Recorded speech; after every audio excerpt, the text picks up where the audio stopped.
Essaawa za Museveni ez'okukwatibwa zirabika nga zisembedde era essaawa yonna omumpembe mujja mulaba ng'ali mabega wa mitayimbwa. Twongera obbategeeza nti ono agenze mu maaso n'okozesa abantu ensobi n'okwefuula nti wano ye buli kimu, naye akaseera katuuse ng'ate munnange ebibye bizze bubi. Era mwami Tebukabula wamu n'abantu bagendera ddala okukifiiringa ate era n'okukiwulira. Ebbanga lyamaze ng'atulugunya abantu, ebbanga lyamaze nga ali ku bannayuganda, ebbanga lyamaze nga atutwala ng'abatali bangu. Twongera omujjukiza n'omutegeeza naye akaseera ke kaweddeyo era Uganda yaffe, Uganda ey'awamu, Uganda etambuliramu, Uganda y'abannayuganda ffenna gye tutunuulidde era gye tugwekutteko egenda kuba ya njawulo. Tukkiriza nti Mukama Katonda atagera kibi agenda agirira mwami Museveni, ate kino tekijja muleka nga bw'alowooza. Omanyi yeefuula omugezi, yeefuula nti ategeera, naye muganda wange ebyokutegeera bye tebirina kye bigamba.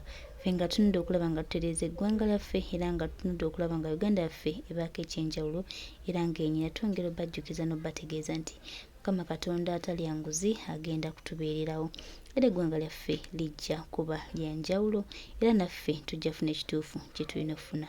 UWE the National Platform is Excellent Kyagulanyi Ssentamu Robert Bob Wine tewakitagenda kuyitamu. Few words, but was committed to her work. She's been one of those quiet ministers. Comes out mostly about issues in her docket. Whenever there was a youth day, we would have an interface with her in parliament asking about promises made for the youth, how the government is planning to ameliorate the youth and so on. And she always had responses in her very calm way. Even when we didn't believe her responses, many times you would find it hard to go hard against, Sarah Mateke. It's a sad state of affairs, the passing on of anybody, even when they don't necessarily belong to your political shade or share your political views. So I do extend my condolences to her family, first and foremost, to the people of Kisoro, and wherever it is that she has been serving. She was a very good member of parliament and a minister and a performer and a selfless person and developmental. So many people will pick a lot of lessons from her, but it's sad that we have lost her when she's still young. And the country, when she had a lot to offer to government and the country. She has been so close to me and close to the young ministers in cabinet, and more especially when it comes to Abanyarwanda bamunyigirawo they and then. What do we say? Tujja wano ne tuwa information olumu ne mutazimanya najogere ennaku z'omwezi 4 ne bamunyiga nga musanvu yali amaze okufa.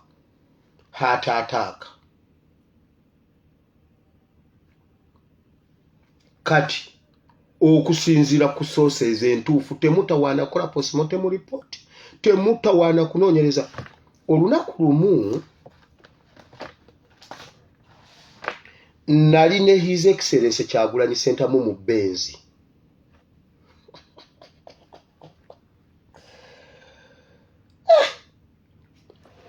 Kyagulanyi Ssentamu yaŋŋamba nga tuli mu Benzi. Buli muntu nsigo gy'asize mu Uganda talina gwagenda girekera agenda giryako. Buli omu ajja kukungula ensigo gye yasiga. Omukyalo oyo bwe yabeera mu ministry eri eya gundi eya veterinary simanyi biki ya coordinatinga M23 ne government era fayiro zonna ye yali azirina. N'amala okusiga ensigo yonna n'agikungula namba yonna n'abaana be n'ebbaawe n'omwana w'omwana we bali ku nsigo eyo bagiryako. Waliwo abakukutira ku Silver Spring e Bugoloobi. Kasita weetuli. Ebifo ebigulumivu byonna mbu bannange Benzi guwa girimu. Yaŋŋamba buli muntu yenna kyasiza ajja kikungula twali mu Benzi. Kansirike. Ate sinnabajji banyumizaako yadde olunaku n'olu. Katumala otutuuka nja babulya biki ebyali mu Benzi. Kubanga enna nzijukirayo kimu. Mukata mwonna nze namuwerekera okuva we yali ku woteeri nze namuwerekera paka ku kisaawe mu benzi nga tuli aba ne driver era singa nali manyo jivuga nze nali muvuze mukata mwonna nze nali naye oba bitya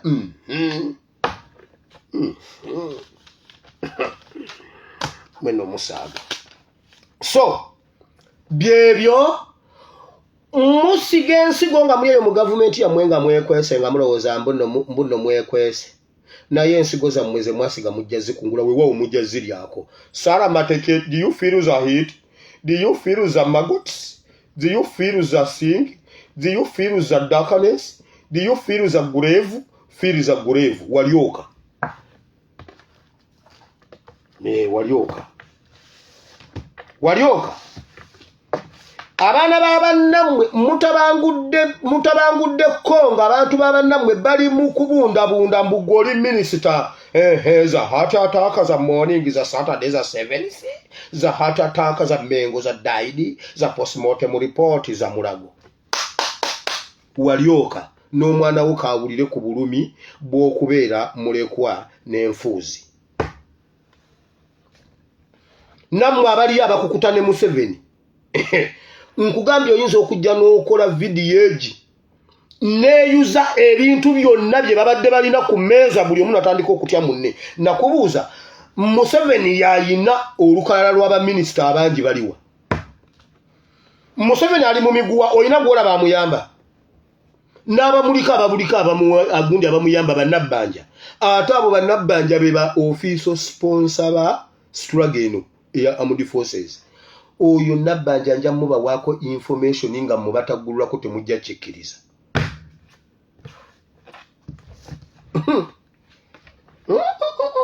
nabbanja nzo yogera ku nabbanja nga wendi kuntakabana gyatakabanidde struggle eno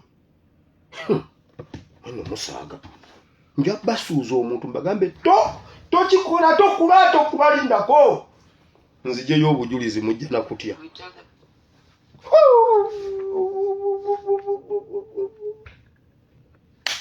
nje kikirabanga obudde nga budduse nnyo naye wabaddewo ennyonta nnene kale tugeze mu programu y'olwaleero waliwo ebintu ebirimu olugambo lulungi nga bakukiriza oddwogera naye gwe omanyi olugambo lulungi ng'olugambo lw'ebusoga ekiri ebusoga bannaye muwala w'abayole yazzeeyo mmwe tuve mu bintu ebyo tugende mu politics w'olwaleero ngenda mujja nnyo mu bayibuli okusinga waliwo ebintu bingi ebyatambudde kansooke ku Besigye Bannayuganda tewaliyo kintu kikoordinatinga mangu nga mafia groups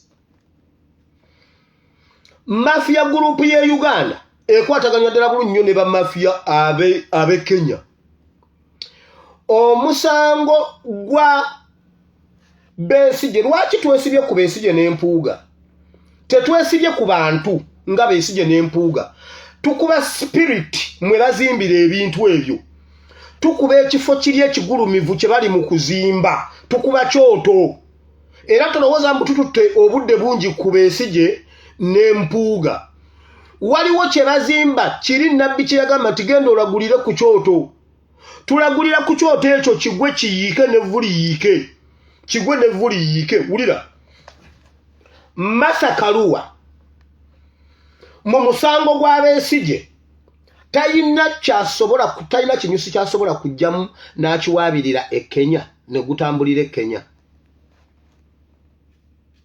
tasobola kuwaabira gavumenti ya Kenya mu Kenya ku international relations and whatever ebyo bibafuga ebya international laws talina musango gwayinza kuwaabira mu kooti z'e Kenya n'awaabira gavumenti zombi eya Uganda n'eya Kenya ne bajja ne beewozaako lutatubuulire position lwaki tawaba mu kooti z'e Kenya gy'ayina certificate n'ebiragiro ebyokuwoleza mu Kenya lwaki ajja Uganda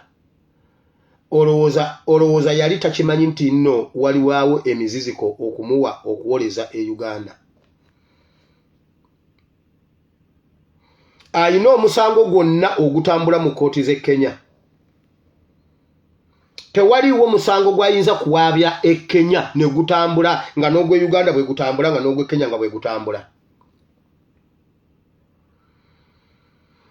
Bwe kibanga omusango omunene bwe gutyo mu Uganda tetulinayo looya asobola kuguwoza nga tulina kugujja bweru wa ggwanga. Tewaliwo musango gufaanana bwe gutyo mu ggwanga Uganda gwali gubaddewo ne guwozesebwa ne gusingibwa. Oli bamusanga ne pisto ebweru w'eggwanga, pisto 2. Kyagulanyi bamusanga ne mundu mu woteeri ye. Baani abaaguwoza? Bava mu ggwanga ki?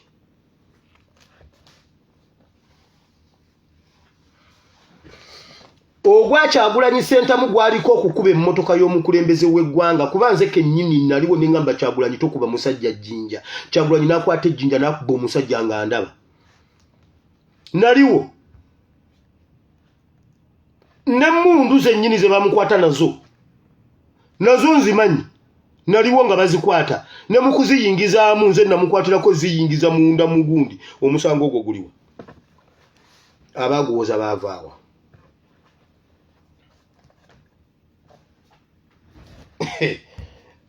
Bannange.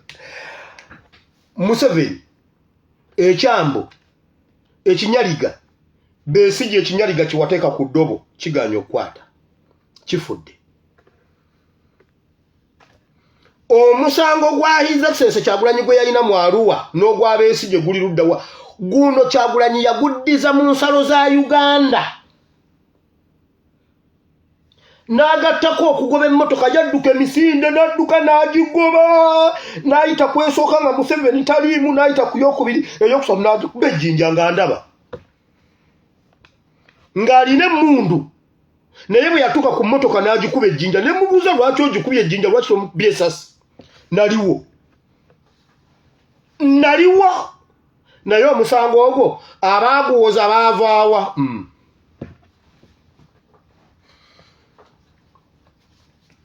Bali mu kuzimba kyoto, bali mu kuzimba ekifo ekigulumivu we banaayimirira okutufuga. Opposition mwenna njagala mumbuulire. Besigye okuva lwe yakwatibwa yayogera teyatulugunyizibwa. Ali mu kooti ajja n'addayo. Lwe bwali